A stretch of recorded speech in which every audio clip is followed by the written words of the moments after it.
because I have a feeling that the organizations these so-called experts belong to were probably created in the wake of this propaganda campaign for the Manhattan Project. Like, oh yeah, the experts, the people who are totally trustworthy, who always tell us the truth all the time, right? So when and this gets into the systematic politics, which might be a new concept for your listeners, and is something that we talk about regularly on my show, is that systematic politics is aimed much more at looking at how the system functions, the system of government functions, versus whoever at this moment is running that system. And whether it's team blue, team red, team left, team right, team up, team down, whatever, right? That the real power brokers really in the world, but we'll focus on the United States right now, they control both sides. Not that, there's blackmail and bribes and all that sort of stuff at the higher levels, but that's not the main driver. The main driver is who writes policy. And the majority, if not all, of policy fundamentally comes from, I hope I get this right. Is it the Social Science Research Institute? Social Science Research. I forgot it. It's like, I think it's in Illinois or it's in Ohio, where you've got these maybe 70 sociology, PhDs that sit and write policy, and they're able to disseminate it through the rest of the country by associations. You've probably never heard of these associations. Have you ever heard of the National Governors Association? We're talking in Washington. Have you heard of the Washington State Association of County Auditors, the Washington State Association of County Assessors, the Washington State Association of Sheriffs, the association of this, association of that, the Washington State Association of Municipalities, Washington Association of Counties. These things, now that I've told you, you'll probably start seeing these things everywhere. Yeah. And there are these, in quotes, private organizations where all the public officials come to meet. And because most of these guys are dumb as a box of rocks, they don't understand how policy works. And I mean, on one hand, I don't criticize them for it, because policy can be complicated on everything, making sure that it works right and it's legal and it makes sense and it's actually doing what you wanted to do. So most of these guys who get into these elected positions, they don't know what they're doing, and they run to the nearest association for their policy. Case in point, the Municipal Research and Science and Research Project. Hold on. This is important for Washington. Municipal Science and Research. Okay. I always get the S and the R backwards. Hold on. MSRC. Nope, got it backwards. That's the Marine Spill Response Corporation. MRSC. Well, while you're looking that up, I'll just point out what we in the vaccine risk awareness movement have discovered.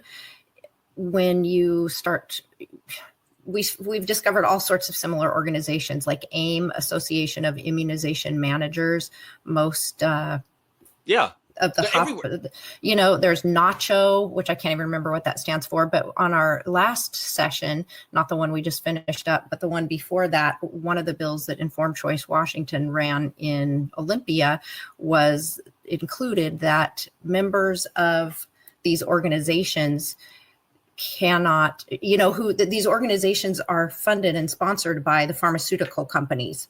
You can just go look at the About tab and see Pfizer and I mean, they're honest about it right there. Yeah, it's just all right there. That those policymakers could not hold membership in those organizations that profit from the promotion of the products that these companies produce. Right. So right. Yeah. And I'm sure that bill was dead in the water as soon as it touched it. Right. Yeah. It didn't even get a hearing, but. Yep. So I found this website. It's MRSC.org, the Municipal Research and Services Center. This is specifically for Washington State, specifically to help cities. And what this does is they have policy ready for you. And it doesn't matter where you are on the political spectrum, because you get in there and you're just like, okay, we have a 10-year zoning plan to figure out. And you're like, I don't know how to do a 10-year zoning plan, like whatever. So everybody goes and runs to the MRSC to be like, help me, I don't know what to do. Right. And I can confirm this because in one of the systematic politics teams we have, there's city councilman. No, I won't say what city it is for the sake of this show, but he's like, that's absolutely what everybody else on the council does. They just go screaming and running for the MRSC because they're like, "Well, tell us what to do. We don't know how to do this." Sure. Right?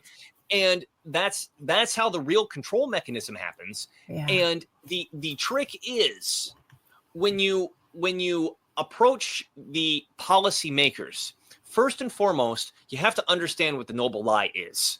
And I mean, there's a noble lie everywhere. There's a noble lie about the vaccines and the climate change and the fluoride and whatever, right? There's a noble lie everywhere for all components of the craziness that we live in, right? But right now we're specifically talking about fluoride. The noble lie is it's good for your teeth. It's a medicine. Period. Right? If you come up and directly challenge that, I mean, what is it? Neuro-linguistic programs, maybe something like this, where if the people who have been trained this way, because remember, they went to special schools for this sort of stuff. They went to Harvard or Yale for city what do they call it? Civic development, city plan, something like that. Whatever it is, and they get indoctrinated in the university system to think like this, where there's certain words. If you say the wrong word, you're just done. You're just completely done. I mean, for example, after the 2020 election, when we had all this, the most secure election in history, and here's noble lie stuff, and anybody who questioned it was now an election denier. So if you said the word election integrity, the crazies, the zombies, were programmed to say, "Oh, this is an election denier." Yeah. There's certain words that flare them off, and then there's certain words that get them excited. Oh, diversity, equity, inclusion. We're working toward, who are the stakeholders? We need to impress. Like, they have their own language that if you use that language, they like you. And if you use the language that has been identified that goes against the noble lie, they don't. So if you can utilize the language and come with the policy, write up the policy and say, hey, I'm looking at this issue. And let's say for fluoride, here was my idea. I know the long-winded approach to get to my idea. And this is predicated on the fact that the what's actually getting delivered to the cities and counties is chemical slop as opposed to refined hydrofluorosilicic acid. So instead of arguing over whether or not fluoride is good or bad, because you're going to lose that argument, right? Go toward fluoride is great. It is the most amazing thing in the world. But we just want to make sure that we're getting the best quality fluoride. So here, policymaker, would you pass this into law or ordinance or whatever that says we need this level of testing on our fluoride to make sure that it's the appropriate purity. And if it's true that the stuff is chemical slop, it's going to come back and, it's full of lead and mercury and arsenic and cadmium and all this sort of stuff. Now there is a policymaker dilemma. Yeah. But between the people making the decisions, because I mean that's a real problem. That's not a part of there's no part of the noble lie that says, lead is good for you and you should be drinking mercury, right? So now instead of it being the policymakers against the people having to drink the Kool-Aid, right? Being forced to drink Kool-Aid. It's now the policymakers against the policymakers going, well, but it's not pure. What do we do? Right? And then now you can move the conversation back against them, and you never tripped over the mine of the noble lie. Does that make sense? Yeah. And I like how you said earlier in your show that you don't want to activate their usual defenses. But yes. I still keep going around and around. Like I wouldn't, have been testifying before Board of Health, for instance, about fluoride dangers and risks and informed consent, and then suddenly come back. And I wouldn't anyway to say, yay, fluoride, let's just make sure it's the purest. So I'm still trying to figure out what I would say at this point. Now our plan is out. And then if you want to learn how to do this, like you really have to get training from the Center for Self-Governance. There is a complete mind shift that needs to happen in order to be successful with this sort of thing. And I have not communicated what that mind shift is here, and most people who take the training usually don't end up getting it. They go back into partisan politics where they go, I need my guy to win, or I got to win at my issue, or whatever, where if you could really boil it down to the system and really get your emotions out of it, because my emotions say I want to jump up and down and get this poison the F out of my water. You're poisoning me. How dare you? Right? Like you should be in jail for doing this to me based on the right. That's what I want to do. Yeah. Right.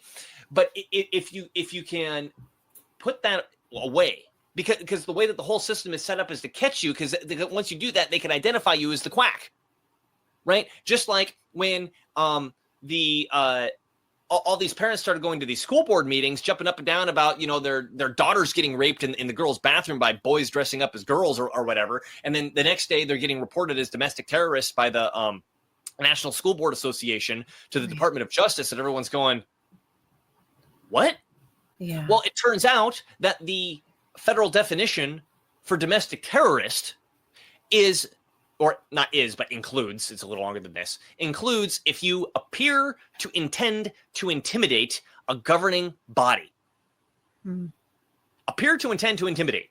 So the guy who had his daughter raped goes into the school board meeting, gets mad and starts yelling. Well, he appears to be intending to intimidate a governing body. That checks off the definition. Right? And so now was that righteous anger, and did the school board, in quotes, deserve it? Maybe. Did it accomplish anything productive? No, it backfired. Right. Because we're well-studied organisms. Humans are. They know typically how we're going to react emotionally, and they know that if we do these things to them, they're going to have this reaction to it. So we need to be sure that we can catch that reaction. That's exactly what J6 was all about, right? We know we stole the election. They're going to be pissed off. So let's all funnel them and then have all this big story ready with, how many FBI and federal guys in there making sure that, encouraging people to break stuff and get into the building. And and the Noble Lie story on J6 is just so ridiculous, right? It was a honeypot, because the goal was at the federal level, we want to push this domestic terrorism thing, because the missing component, and I know I'm getting off on fluoride, but this is relevant on understanding the systematic politics thing. The missing component between the being able to label somebody a domestic terrorist and charge somebody as a domestic terrorist. In order to label somebody, you just need to do what I said before. In order to charge them, there has to be a connection to an international organization. And that's why none of these J6ers could be charged with anything, because there was no connection to an international organization. That's like the golden cup at the federal level for the people who want to, I guess, annihilate us, right? Is if they can get the international charge requirement removed from the ability to charge somebody with domestic terrorism, now they can just start pointing at anybody, because you appear to be intending to intimidate a governing body. I mean, that's subjective. Anybody could be doing it at any given. Anybody could be accused of doing that at any given moment. You can't prove otherwise, right? That's a systematic issue. And the idea of, well, I'm going to go jump up and down in front of the school board, that's your emotional reaction. That's your reaction to self-preservation, to defend yourself and your family. And it's being used against you. Right. You have to be able to take a step back. Let me give another example. So I did a show critiquing this, was another jumping up and down in front of the school board, not as dramatically as his father, who obviously had a reason to be dramatic about it. But in California, some parents found out that there were secret rainbow clubs in the elementary school, which is like hardly surprising at this point. And that when the parents found out about it and they wanted it to stop, a flyer got passed around the school saying, here's how the teachers need to talk to parents about these rainbow clubs in order to continue the rainbow clubs. And it was, 3 or 4 people in a row talking to the school board about how this needs to be changed. Well, I took a moment. I looked up the state law in California. The state law in California says that students have the right to LGBTQ information, and any attempt to prevent them from accessing that information is considered an act of censorship by the state of California. So all those people going and talking to the school board, they're barking up the wrong tree. School board has their hands tied behind their back by state law, even if they wanted to change it. right? State law trumps, school board ordinance. I don't even know what the policy. I don't even know what they call it, right? Mm-hmm. And I mean, it feels good to watch it. It feels good to be like, oh, look at this guy jumping up and down and telling them, the way that it is, and it's making them look bad on social media, but it does nothing, right? It does nothing except expose you to the people, to the policymakers going, we got another quack. We got another crazy one right here. Here's a person that we could ignore, right?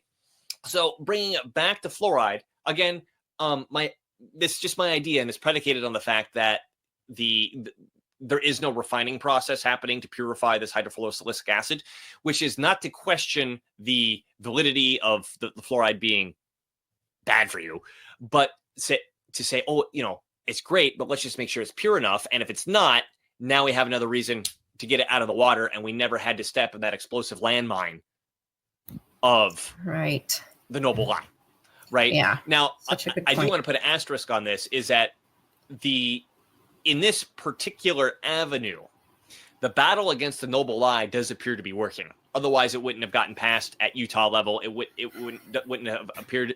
It appears to be in the process of getting passed in Florida, and I'm reading all the time about new municipalities taking it out of the water. So there is progress fighting the noble lie on this. But I mean, let's say you're in, I don't know, Bellevue or something, right? Maybe this is a good thing to try. You mentioned your dentist friend. I can't remember his name. Yeah, Dr. Bill Osmondson, who's been really do you think vocal. if he went to, I'm just hypothesizing here, if he went to the city council and he was like, fluoride's great or whatever, let's just make sure that it's at the right level of purity, do you think he might get the council's ear for something like that? And I mean, that's not something anybody needs to argue about. It's like, yeah, we should test this and make sure that it's pure. Like, what's there to argue about? Right? And if it comes back negative, gotcha. I'm just still trying to figure out how I asked for the test without declaring we love this stuff. I don't know if I'd call that a rant, but I'll stop ranting for a moment and let you get a breath. Okay, Dylan, you mentioned to us centerforselfgovernance.com, and I know that the president and co-founder of that is Mark Herr, Herr, and I've heard so much about that organization over the years, including on your podcast, and I had the pleasure of meeting him and his wife several weeks ago and got to take a short training from him. And so I would ask our listeners to go to centerforselfgovernance.com to get more information about having this frame of mind for approaching. Also, sorry to interrupt you. One thing to be clear, if you're serious about wanting to learn how to do this sort of stuff, and it's serious stuff, if I remember correctly, the Utah fluoride bill that got passed actually originated from a Center for Self-Governance team. Oh, I did not know that. Okay. Yeah, I mean, this is being able to move big pieces in a big way. Wow. With minimal effort. I mean, I shouldn't say minimal effort. I mean, comparing to the effort of like Bill Gates, who has $40 million and spends it on everything, versus someone, who's basically does this as a part-time hobby because they have a full-time job and 3 kids, right? Yeah. That's what I mean by minimal effort. Is that you? I wouldn't describe myself as having a part-time job. So I'm a business owner. So what I was going to say is, yes, if you go on there, do not just look at here are the classes that are on the schedule. Contact them, and they will put a class on the schedule for you. For your group, or for whatever. Get in contact them, because so many people that go on the website and they say, well, there's nothing in my area. Well, the reason those things got on the website is because people called them and said, hey, I want one in my area, and then they put it on the schedule.